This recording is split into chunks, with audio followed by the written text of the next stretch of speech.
안녕하세요. 오늘은 소그룹 공과 제41과 화목제물로 오신 그리스도에 대해서 함께 나누어 보도록 하겠습니다. 오늘 함께 나누실 하나님의 말씀은 로마서 3장 21절에서 31절까지 말씀입니다. 영상을 잠시 멈추시고 성경을 펴셔서 하나님 말씀을 천천히 읽어보시기 바랍니다. 네, 말씀을 다 읽어보셨으면 서론을 읽어보면서 오늘의 내용을 파악해 보도록 하겠습니다.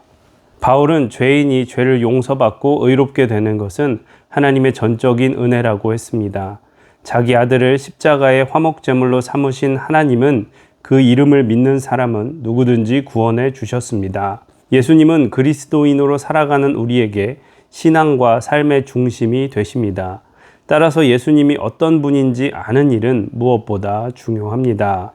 네, 그래서 바울은 예수 그리스도께서 이 땅에 오셔서 십자가를 지시고 우리의 죄를 속량하기 위해서 죽으신 것을 마치 구약성서에 드려진 화목제물과 같다라고 표현했습니다.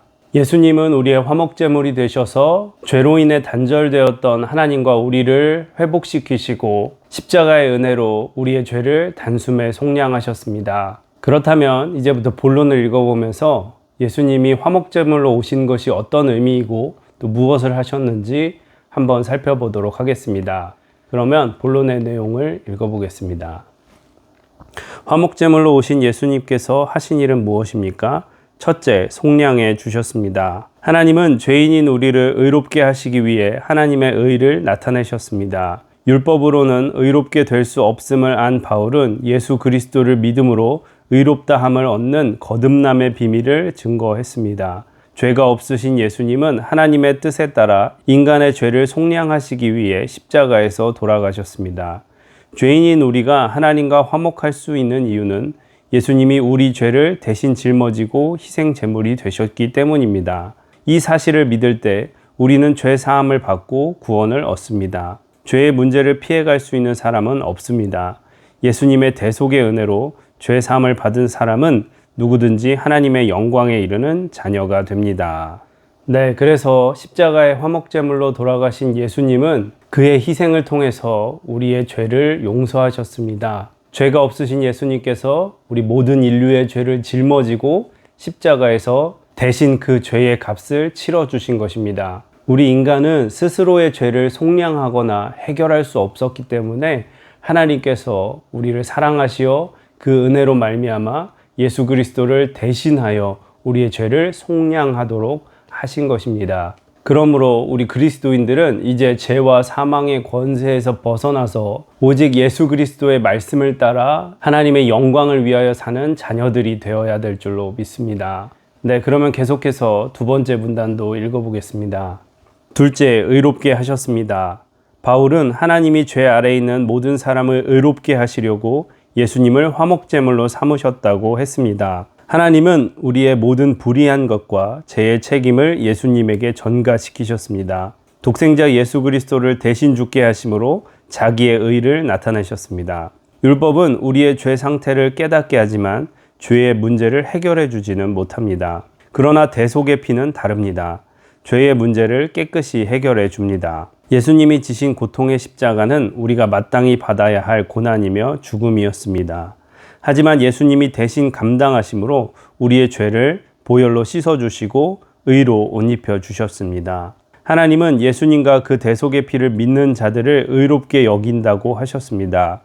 예수님이 대신 흘리신 보혈의 피를 믿고 의지하면 하나님은 아무리 큰 죄의 자리에 있을지라도 용서하시고 의롭다 인정해 주십니다.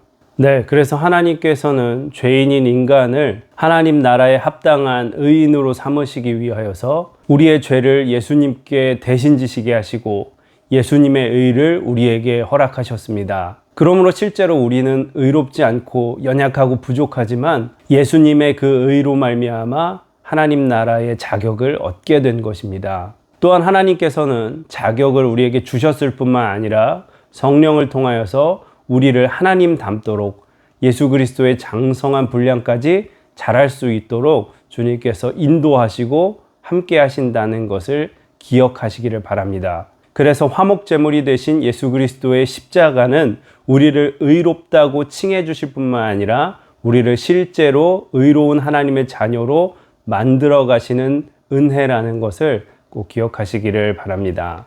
네, 그러면 계속해서 세 번째 문단도 읽어보겠습니다.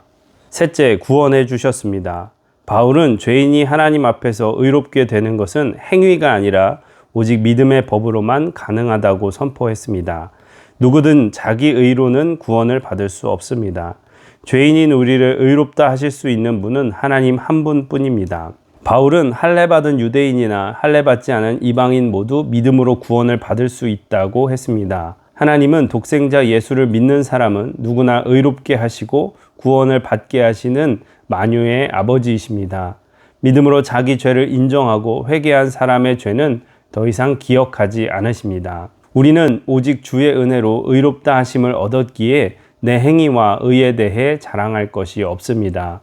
이 놀라운 은혜는 예수님을 믿는 사람 모두에게 차별 없이 내려집니다. 네, 그래서 예수님께서는 십자가의 화목제물이 되어 죽으심으로 말미암아 우리를 죄와 사망의 권세에서 구원해 주셨습니다. 우리 인간은 본래 자신의 욕심과 교만으로 인하여서 죄와 사망의 사슬에 얽매여 멸망할 수밖에 없는 존재들이었습니다.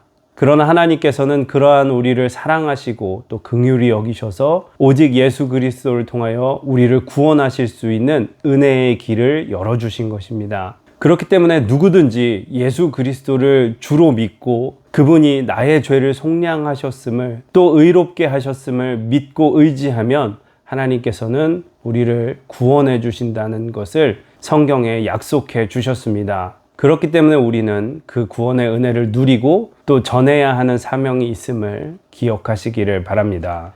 네, 이렇게 해서 본론의 내용을 살펴보았고요. 결론의 내용을 읽어보겠습니다. 예수님을 화목제물로 삼으신 하나님은 단번의 제사로 영원한 속죄를 이루셨습니다. 우리는 율법의 행위로 구원받는 것이 아니라 믿음으로 구원받습니다. 어리석은 죄인은 자신의 의와 행위를 자랑하지만 구원받은 우리는 화목제물이 되어주신 예수 그리스도를 자랑해야 합니다. 이 감격의 소식을 들고 세상으로 나아가야 합니다.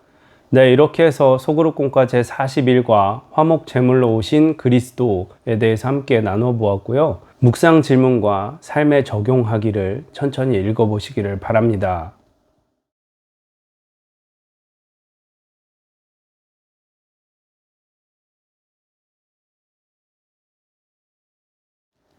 네, 묵상 질문과 삶에 적용하기를 다 읽어보셨으면 오늘 하나님께서 주신 마음을 붙잡고 기도하시고 또 교회에 여러 중보의 기도들을 하신 후에 마치시면 되겠습니다.